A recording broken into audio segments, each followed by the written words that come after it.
Chairman గారు INTUC ప్రధాన కార్యదర్శి మంత్రి రాజశేఖర్ గారిని మాట్లాడుతుందిగా కొంచెం కిషోర్ గారికి ముందుగా రవి మాట్లాడి నేను వస్తున్నాను, నరసింహ గారు మాట్లాడారు, ఇప్పుడు మళ్ళా ఆదినారాయణ గారు కూడా మాట్లాడారు. సుదీర్ఘమైన ప్రసంగాలు, ఎందుకంటే ఉపన్యాసాల్లోని పోరాటాలను ఆరితేరినటువంటి వాళ్ళు కాబట్టి అనేకమైన విషయాలన్నీ కూడా సంగ్రహంగా చెప్పారు. ఇప్పుడు బుక్ కూడా రిలీజ్ చేశారు, చాలా మంచి విషయాలు. ఎందుకంటే మామూలు అనుకుంటారు దాన్ని రాయడం చాలా కష్టం, మాట్లాడడం వరకు అయితే మాట్లాడేసుకుంటారు, కానీ కొన్ని సందర్భాల్లో కాగితం మీద పెట్టడం రాయడం అనేది చాలా ఇంపార్టెంట్. కొన్ని విషయాలన్నీ తెలియాలనే ఉద్దేశంతో వారందరూ కూడా బుక్ తీసుకొచ్చారు. వారు చెప్పిన ప్రకారంగా పిఆర్ఓ ఇస్తున్నాడు శ్రీనివాస్ కూడా చెప్పినట్టు. ఇప్పుడే కుమార్ గారు కూడా వచ్చారు అక్కడి నుంచి, వారికి సిటీ నుంచి. మళ్ళీ ఏప్రిల్ 1వ తేదీ, ఏప్రిల్ ఫుల్ కాకూడదు. సో ఏప్రిల్ 1వ తేదీకి 4 ఏళ్ళు అవుతుంది. మనకి సంఘీభావంగా విశాఖపట్నంలో టెంట్ వేసి విశాఖపట్నం స్టీల్ ప్లాంట్ కార్మికులను ఎవరిని తొలగించకూడదు, కాంట్రాక్ట్ కార్మికులకి అండగా ఉండాలని ఒక మంచి ఉద్దేశంతో అక్కడ కార్యక్రమాలు జరిగిస్తున్నారు. 4 ఏళ్ళు అయింది. ఆ 4 ఏళ్ళ సందర్భంగా మన ప్రాంతం నుంచి కూడా, ఇక్కడ నుంచి కూడా ఎక్కువ మంది వెళ్ళి సంఘీభావం ప్రకటించి దాన్ని జయప్రదం చేయాలని మొట్టమొదటి మీ అందరూ కూడా విజ్ఞప్తి చేస్తున్నారు. ఈ కార్యక్రమంలో పాల్గొన్నటువంటి మహిళలు కానీ, సోదరీమణులు, సోదరులు, వేలాది మందిగా వచ్చిన మిత్రులందరికీ కూడా ధన్యవాదాలు. వివిధ రాజకీయ పార్టీలు అంటే ఇప్పుడు కనబడుతున్నటువంటి కాంగ్రెస్ పార్టీ కండువాలు వేశారు కాబట్టి 3 కనబడుతున్నారు. ఎవరు? మన లక్కరాజు రామారావు రాష్ట్రానికి యువజన కాంగ్రెస్ అధ్యక్షుడు అయినాడు మన కాంగ్రెస్ పార్టీకి. అలాగే సింహాచలం మన దగ్గర పనిచేస్తున్నాడు. ఇప్పుడు అక్కడ గాజువాకలో ఒక ఇదిగా ఉన్నాడు ఆయన. ఆ గొప్ప ఒకడు ఉన్నాడు కనిది. ఈ విధంగా ఈ 3 ఇంకా అనేక మంది కార్మిక నాయకులు అందరూ కూడా ఇక్కడ కూర్చున్నటువంటి వాళ్ళు. పెద్ద రామారావు గారు వచ్చారు, ఆదినారాయణ గారు, అయోధ్య కానీ, రమణ కానీ, ఇంకా సన్యాసరావు గారు, లేదా ప్రభాకర్ రెడ్డి, లేదా భాస్కర్ రావు గారు, రవి, వీళ్ళందరూ కాంట్రాక్ట్ కార్మిక నాయకులు అందరూ కూడా, రమణ కానీ, నాగిరెడ్డి, వంశీ, అందరికీ నమస్కారం. డొమేడాబర్ హెచ్ఎంఎస్ భాస్కర్ అందరికీ అదే వాళ్ళు కూడా వచ్చారు. ఎందుకంటే వారు అప్పుడప్పుడు అక్కడ టెంట్ చేశారు. మళ్ళీ అందరం కలిసి మళ్ళీ చేసాము. భాస్కర్ రావును, ఉమ్మడి అప్పారావు కూడా అందరూ వస్తే అందరూ ఒకే విధంగా ఉంటుంది. అది కూడా మళ్ళీ మధ్యలో మాట్లాడి అందరం కూడా ఇక్కడికే వచ్చి నిర్వాహకులకు ఉపాధి కలిగించాలని చెప్పన్నాం. ఏ రోజైనా యూనిటీ అనేది ముఖ్యం, పోరాటం అనేది ముఖ్యం. కొద్దిమంది రకరకాల ప్రయత్నాలు చేస్తుంటారు. ఈ మొక్క బండి, ఆ మొక్క బండి, ఎవరి తాలూకు ప్రయత్నం చేసినా అల్టిమేట్గా ఇప్పుడు ఏదైతే సముద్రంలోకి అన్ని నదులు కలుస్తాయో అలాగే విశాఖ ఉక్కు పరిరక్షణ పోరాట కమిటీ ఒకటే ఉంటుంది. అందరూ ఎవరైనా కలిసాల్సిందే. ఆ విధంగా వెళ్తేనే కార్యక్రమాలు సాగుతాయి. ఈ రోజు రాజకీయాలకు అతీతంగా కార్యక్రమం చేపట్టాం. ఈ రోజు ఎంతమంది కూర్చోగలిగారంటే, చాలా మంది కన్స్ట్రక్షన్ లో పనిచేసి బ్రేక్వేట్ లో చేసేవాడు. ఇప్పుడు బ్రేక్వేట్ లో మన దగ్గర ఉండి బ్రేక్వేట్ ఈడీగా వెళ్ళేటటువంటి వాడు ఇప్పుడు డైరెక్ట్ ఆపరేషన్ అయిపోయాడు. కాంట్రాక్ట్ కార్మికులు ఏదో అప్పుడు బెనిఫిట్ 8 రోజులు ఫైనల్ బెనిఫిట్ ఇవ్వడం చేశారు. ఈ మంచి స్కిల్ పెట్టారు. బ్రహ్మాండమైన కాంట్రాక్ట్ అవ్వాల్సింది. మన దగ్గర కాంట్రాక్టర్ కూడా చూశారు కదా. మన కాంట్రాక్టర్లు విశాఖపట్నం స్టీల్ ప్లాంట్ లోకి ఏ విధంగా వచ్చారో, మన కళ్ళ ముందు ఏ విధంగా అయ్యారో మీ అందరికి తెలియదు కాదు.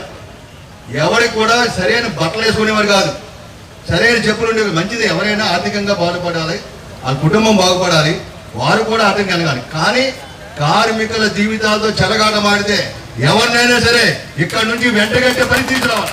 ఏ ప్రాంత కాంట్రాక్టర్ అయినా. ఎవరండి యాజమాన్యం? నీకు ఎవరికి అధికారం? మనందరం కూడా కాంట్రాక్టర్ పనిచేస్తున్నాం. వీరేమో కాంట్రాక్ట్ వదిలేస్తారు. అందరూ కూడా ఒకరు అండర్స్టాండింగ్ తో వదిలేసి మన మీద వీడి చేశాడు, వాడు చేశాడు అంటాం ఏంటి?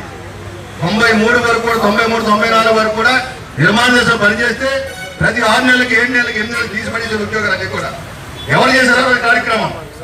కాంట్రాక్టర్ మారినా ఏ వర్కర్ కూడా పోవడానికి వీల్లేదని చెప్పేటువంటి ఐఎన్టీసీ కానీ ఇతర కార్మిక సంఘ సహకారం అందరూ తీసుకొని కార్మిక వర్గానికి సెక్యూరిటీ కల్పించింది. విశాఖపట్నం స్టీల్ ప్లాంట్ మొట్టమొదటిగా కాంట్రాక్ట్ కార్మిక వర్గానికి రక్షణ కల్పించింది స్టీల్ ప్లాంట్లోని కార్మిక సంఘాలు. దీన్ని చూసి అనేకమైన కంపెనీలు, ఎన్టీపీసీ కానీ, కోరమండల్ వెంటిలేజెస్ కానీ, బిహెచ్పి కానీ, మిగతా స్టీల్ ప్లాంట్ కానీ మన ఆదర్శ స్టీల్ తీసుకొని పనిచేసాయి. సో అటువంటి సెక్యూరిటీ అనేది కల్పించగలిగింది కార్మిక వర్గం, కార్మిక సంఘాలు.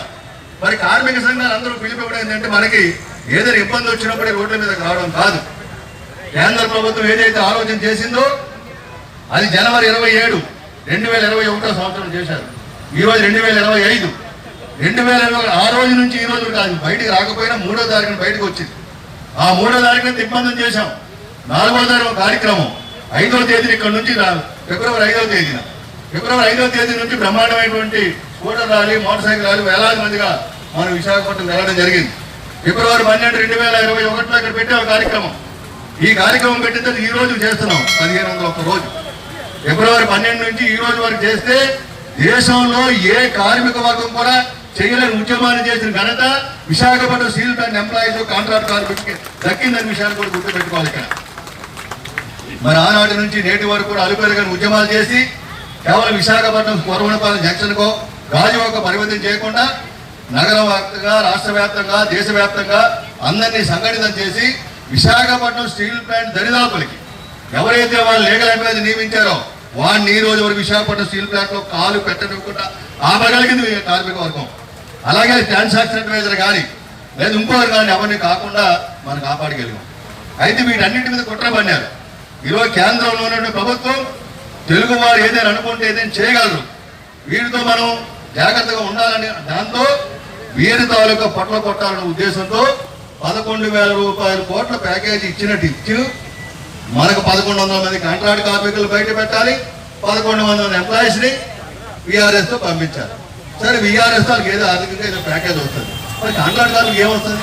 దీన్ని నమ్ముకున్నటువంటి వాడు ఇన్ని సంవత్సరాలు పనిచేసి అతి క్లిష్టమైన కష్టతరమైన పనుల్లో పనిచేసి నిమగ్నమయ్యి ఈ కర్మాగారాలకు ఉత్పాదన పనిచేస్తూ మనకు ఉన్నటువంటి శక్తిని అంతా వినియోగించి మాకు స్టీల్ ప్లాంట్ అనేది మాకు ఒక మహాతల్లి లాంటిది, ఈ కర్మాగారికి ఎటువంటి విఘాతం కలగకూడదు, మనందరం పనిచేయాలనే సంకల్పంతో పనిచేస్తుంటే వీరి జీవితాలు జరగబడతారా? మీరు చెప్పింది ఏంటిది? సంవత్సరానికి 2 కోట్ల ఉద్యోగాలు ఇస్తారని చెప్పినటువంటి వాళ్ళు ఒక వ్యక్తి ఇస్తే రావరారు. ఒక ఉద్యోగం ఇవ్వలేదు, ఉన్న ఉద్యోగాలు మీకు వస్తారు. కొత్త ఉద్యోగాలు మాట దేవుడేరు, ఉన్న ఉద్యోగాలు తీసే పరిస్థితి ఏర్పడింది.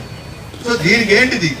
అందువల్ల యాజమాన్యంలో పెద్దలు కానివ్వండి లేదా అనుకుంటే కాంట్రాక్టర్లు కానీ ఇష్టానుసారము కార్మిక వర్గ జీవితాలతో చెలగాట మాడితే చూస్తూ ఊరుకోమని ఒక మచ్చు తొలకగా ఈరోజు మొన్న గాజువాకలో పెద్ద ఎత్తున మహాధరణ పెట్టారు, ఈరోజు పాదయాత్ర చేశాం. ఇవన్నీ కూడా ఎగ్జాంపుల్స్. రేపు రాబోయే రోజుల్లో విశాఖపట్నం స్టీల్ ప్లాంట్ అన్ని గేట్ల దగ్గర కాంట్రాక్ట్ కార్మికులు, నిర్వాసితులు, ఎంప్లాయీస్ వారి కుటుంబ సభ్యులతో ఏ ఒక్కరిని కూడా లోపలికి వెళ్లకుండా ఆ కార్యక్రమాలు చేయడానికి మన సంసిద్ధం కావాలి. అలా అయితేనే మన తాలూకు సమస్యలు పరిష్కారం అవుతాయి. ఏదో అవన్నీ మనలో మనం గుసగుస ఆడుకొని వీళ్ళు రావడం లేదు, వాళ్ళు రావడం లేదు, ఇది రావడం అది రావడం మాట్లాడితే ప్రమాదాలు చాలా పొందుతున్నాయి. దీన్ని ఏదో ఒక ఆదానికా అంబానీకా లేదా ఎవరికో అమ్మాలని చెప్పి గంగవరం పోర్టును అమ్మేశారు. అక్కడ ఉన్నటువంటి పరిస్థితులు గంగవరం పోర్టులో కొన్ని సమ్మెలు వచ్చినాయి, వాళ్ళకి ఏదో ప్యాకేజీలు ఇచ్చారు, దానివల్ల కూడా కంపెనీ నష్టం ఏర్పడింది. ఈ రోజు స్టీల్ వాడికి 120 రూపాయలకు 130 రూపాయలకు హ్యాండ్లింగ్ ఛార్జ్ చేస్తే విశాఖపట్నం స్టీల్ ప్లాంట్కి 350 రూపాయలు 390 రూపాయలు ఛార్జ్ చేస్తున్నాడు. ఇదెంత దూరం అదెంత దూరం. ఈ విధంగా గంగవరం పోర్టు వాడు కూడా మనతో వ్యాపారం చేసి ఆ విధంగా ఆదాని వాడు మొత్తం అంతా కూడా ఏదో రూపాయలు బయటకు వెళ్ళిపోవడం ప్రయత్నం చేస్తున్నాడు. ఈరోజు ఎయిర్పోర్ట్లు కానీ లేకపోతే ఇంకోటి కానీ ఆయన తీసుకుపోతున్నాడు. ఆయన స్టీల్ ఎక్స్పీరియన్స్ లేదు కాబట్టి ఎవరితో సౌత్ కొరియా వాడితో అండర్స్టాండింగ్ అయ్యి ఏ విధంగా దీన్ని తీసుకెళ్ళిపోదామని ప్రయత్నంతో ఎవరైనా కార్మిక వర్గం బాగుండాలి, వారి కుటుంబ సభ్యులు బాగుండాలని చెప్పి ఆలోచించారు. నువ్వు ఎవరికైనా అకౌంట్లో పడ్డాయి 15 లక్షలు అని చెప్పారు మోడీ గారు. ఎవరికైనా పడ్డాయమ్మా? 15 లక్షలు. 15 లక్షలు కాదు కదా, మన జీతాలు పట్టుకుపోతున్నారు.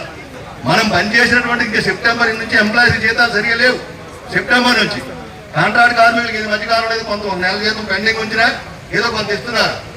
బోనస్ ఎగిరిపోయినాయి, ఇంకోటి ఎగిరిపోయాయి. మొత్తం అంతా కూడా ఇదివరకు ఏం చేసేవారు కాంట్రాక్ట్? ఎక్కడైనా కాంట్రాక్టర్ ఒక రోజు జీతం కన్నా తగ్గితే ఒక రోజు ఓటీ ఉన్నారు. అవును అడుగుతున్నారా? కరోనా టైం నుంచి మామూలు 4 రోజులు 4 రోజులు చాలు, 5 రోజులు చాలు చెప్పేదానికి అడ్జస్ట్ అయిపోయాం మనందరం కూడా. ఈ విధానం మంచిది కాదు. అందువల్ల ఈ రోజు ఉన్నటువంటి ఇక్కడ షిఫ్ట్ ఇన్ఛార్జీలు కానివ్వండి, కానీ కాంట్రాక్టర్లు కూడా మోసం చేస్తున్నారు. చాలా మంది తెలియదు. కాంట్రాక్టర్లు కూడా కొద్దిమంది సుమారు 1800 మంది డ్యూటీ రాకుండా వాళ్ళ పేరును పాసులు చేసి మొత్తం మీద డబ్బులు లాగేశారు. కాంట్రాక్టర్లు అందరూ కూడా 1800 మందిని అలా చాలా కాలం చూపించి వాడెవడు రాడెక్కడికి ఉండడు, ఆ పేరుతో డబ్బులు లాగేశారు. అందువల్ల కాంట్రాక్టర్లు కూడా మోసం చేసే కార్యక్రమాలు చేస్తున్నారు. ఆ కాంట్రాక్టర్ ఎవడు రాడు, వాడు సూపర్వైజర్ రాడు, ఇక్కడ ఉంటే ఏజీఎంఓ డీజీఎంఓ మన పని చెప్తాడు, వాడు ఎవడు కనబడు. ఈ మధ్యకాలంలో కనబడుతున్నారు. ఎందువల్ల ఈరోజు విశాఖపట్నం స్టీల్ ప్లాంట్ అనేది అందరికి కూడా జీవితం ఇచ్చింది. అటువంటి కాంట్రాక్టర్లు కూడా మన జీవితాలతో చెలగాట మాడితే మంచిది కాదని చెప్పే విషయాన్ని కూడా గుర్తుపెట్టుకోవాలి వారందరూ కూడా. అలాగే ఇక్కడ ఉన్నటువంటి దాంట్లో యాజమాన్యంలో కూడా వారి తాలూకు విధానంలో కూడా మార్పు రావాలి. ప్రభుత్వం ప్యాకేజ్ ఇచ్చింది మంచిదే, ఎవరు కాదన్నారు? రాష్ట్ర ప్రభుత్వం పనిచేసింది, అన్ని రాజకీయ పార్టీలు అడిగారు, కార్మిక సంఘాలు ఒత్తిడి చేశాయి, ఇచ్చారు. ఇచ్చిన తర్వాత దానివల్ల ప్రయోజనం కూడా కావాలి. ఎంప్లాయీస్ బెనిఫిట్లు రావాలి, లేదా వాళ్ళ వేది రోజులు కావాలి. ఈ కంపెనీకి మైన్స్ లేవు కాబట్టి మైన్స్ అయినా లేదనుకుంటే సేల్లో కలపట్నం. ఎందుకు కలపట్నం సేల్లోని? ఈ కంపెనీకి మైన్స్ లేవు కాబట్టి ఒక స్టీల్ దగ్గర ఒక టన్ను ఉత్పత్తి చేస్తే మిగతా స్టీల్ ప్లాంట్ ఐరన్ 2,000 కొనుక్కుంటాడు, మనం 5,000, 6,000, 7,000 కొనుక్కుంటున్నాం. ఎన్ని సంవత్సరాలు పనిచేస్తే అక్కడ ఎన్ని టన్నులు ఉత్పత్తి చేస్తే లాభం వస్తుంది, ఇక్కడే నష్టం. ఈ విధమైనటువంటి విధానాలతో పూర్తిగా మనం ధ్వంసం చేస్తున్నారు. కాబట్టి వీటన్నిటి మీద పెద్ద ఎత్తున పోరాటం చేయాలని కార్మిక సంఘాలని సమిష్టిగా నిర్ణయాలు చేసి నిన్న కూడా పెద్ద ఎత్తున 1500 సందర్భంగా కొవ్వొత్తులు ప్రదర్శన చేశాం. రేపు రాబోయే రోజులు మరిన్ని కార్యక్రమాలు చేపట్టారు. ఎవరైనా తీస్తారు, కొద్దిమంది లెటర్లు ఇస్తారు, కొద్ది ఉద్యోగాలు తీస్తారు. తీరేయండి, ఎంతమంది తీస్తారు? వాళ్ళందరూ తిరగబడాలి. ఉద్యోగాలు తీసి కొత్త ఏంటిది? కార్మిక రంగంలో ఉన్నప్పుడు ఒక్కొక్కరి మీద వేటు పడుతుంది. కొన్ని సందర్భాల్లో దానికి కార్మిక సంఘాలకు ఆదుకోవాల్సిన పరిస్థితి మన మీద ఉంటుంది. అదే ఫారిన్ కంట్రీస్ లో కానీ మిగతా దగ్గర కానీ ఇక్కడ పనిచేసే నాయకులు కాబట్టి జీతం ఇవ్వడం, మిగతా దగ్గర డబ్బులు ఇస్తారు. అక్కడ యూనియన్ ప్రెసిడెంట్ ఫ్లైట్ మీద వెళ్తే మేనేజ్మెంట్ ఫ్లైట్ నుంచి మీరు కూడా వెళ్తారు. ఇక్కడికి అలా కాదు, మీకు అందరికి కూడా అండగా ఉండడానికి ఎటువంటి స్వార్థం లేకుండా కార్మిక సంఘ నాయకులందరూ కూడా మీకు పనిచేస్తున్నప్పుడు మీరు కూడా ఆ విధంగా స్పందించాల్సిన ఆవశ్యకత ఉంది. మరి ఈ రోజు ఇంత పెద్ద ఎత్తున పాల్గొన్నారు. మీకు అందరికీ కూడా ధైర్యం ఇవ్వడానికి రావడం జరిగింది. మీరు ఎటువంటి భయపడాల్సిన లేదు. ఇది మీ మీద దాడి జరిగితే ఇది మా అందరి మీద జరిగిన దాడి. ఇది ఎవరిని వదిలిపెట్టే పర్లేదు. ఇక్కడ ఇష్టానుసారం ఇక్కడ ఎవరైతే సక్సేనా వస్తున్నాడు ఆయన పోతుంటాడు. ఇష్టానుసారం మాట్లాడితే ఎవరు చూస్తూ ఊరుకుంటారు? ఇక్కడ ఎవరి సొమ్ము ఇది? ఎవరి ద్వారా వచ్చింది? ఇక్కడ ఇంతమంది నిలబడుతుంది, ఇల్లు భూమిని త్యాగం చేస్తూ వచ్చింది. మనం అనుకుంటే ఇది 500 మంది 600 మంది 6 కార్డులు ఇచ్చారు, 1500 మంది దగ్గర జాయిన్ అయ్యారు. 6 కార్డులు లేకుండా జాయిన్ అవ్వలేదా? చాలా మంది వారు 6 కార్డులు మనం ఇన్ఫార్మ్ చేయలేదు. కొద్దిమంది మన నిర్వాహకులు కాకుండా పోతారా? ఎంతో మంది ఇక్కడ ఉన్నారు, అనేకమైన ప్రాంతాల నుంచి మన దగ్గర స్థిరనివాసం ఏర్పరచుకున్నారు. ఈ కంపెనీ మీద ఆధారపడి వాళ్ళ పిల్లలందరూ ప్రశ్నించుకుంటున్నారు, చేస్తున్నారు. ఇప్పుడు వాళ్ళు ఇక్కడ కాదండి తగిలేస్తామా? అరాచకం అయిపోద్ది. ఎవరో అనేక రకాల ధ్వంసాలు జరుగుతాయి. ఒకరికొకరు కొట్లాడుకునే పరిస్థితి ఏర్పడుతుంది.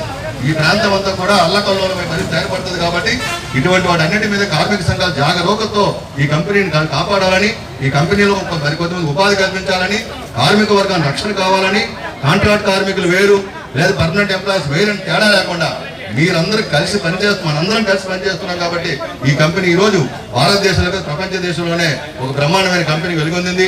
అటువంటి కంపెనీని నిర్వీర్యం చేయడానికి ఇటు యాజమాన్యం కానీ కేంద్రంలో ఉన్న పెద్దలు కొంతమంది మినిస్టర్ గారు మాట చేయట్లేదు. ఎవరంటే సెక్రటరీ వాడికే మనం డబ్బులు ఇస్తాం, ఇక్కడ ఉన్నటువంటి మనం ట్యాక్సులు కడతాం. ఈ రోజు వాడేమో ఇష్టాల్సిన మినిస్టర్ మాట్లాడలేడు. ఈరోజు ఎమ్మెల్యేలు కానీ ఎంపీలు కానీ ఐఏఎస్ అధికారులు కానీ ఎవరు డబ్బులు చేస్తున్నారు? ఈ దేశంలో ఎవరికి ట్యాక్సులు కడుతున్నాడు? 21 చెట్టు ఈఎస్ఐ లేదు మనకి. చాలా మంది అనేక రకాలుగా ఇబ్బంది పడుతున్నారు, ఆరోగ్యాలు కూడా దెబ్బతినేస్తున్నాయి. సో ఈ పరిస్థితుల్లో కాంట్రాక్ట్ కార్మికులు ఎంత కష్టపడి పనిచేస్తుంటే వారిని తీరంగా చేస్తూ ఊరుకోమని హెచ్చరిక చేయడానికి మీ దగ్గర రావడం జరిగిందని తెలియజేస్తూ మరొకసారి మీ అందరికీ కూడా హృదయపూర్వకంగా అభినందనలు తెలియజేస్తూ ఇటువంటి ఉద్యమ స్ఫూర్తిని భవిష్యత్తులో కూడా కొనసాగిద్దాం. అందరూ సంఘటన ముందుకు పోదాం. ఒకరికొకరు రకరకాలటువంటి ఇన్ఫర్మేషన్లు టీ కొట్ల దగ్గర లేదా ఇంకో దగ్గర హెచ్ఓడీల దగ్గర షిఫ్టింగ్ చార్జ్ దగ్గర లేదా కార్మిక సంఘాల దగ్గర ఎవరైతే ఈవిడి రావటం లేదండి వాడు రావటం లేదు పని చేయాలి. ఒక ఎగ్జాంపుల్ చెప్తాను. మన దగ్గర ఎలా ఉంటుందంటే ఒకనొక సందర్భంలో ఉన్నటువంటి వర్కరే శత్రువు అయిపోయి పరిస్థితి ఏర్పడుతుంది. మనం రకరకాలుగా ఇన్ఫర్మేషన్ ఇస్తున్నాం. ఇన్ఫర్మేషన్ అన్ని కూడా తప్పుడు ఇన్ఫర్మేషన్ ఇచ్చి వాళ్ళకి ఆలోచన చేస్తుంటాం.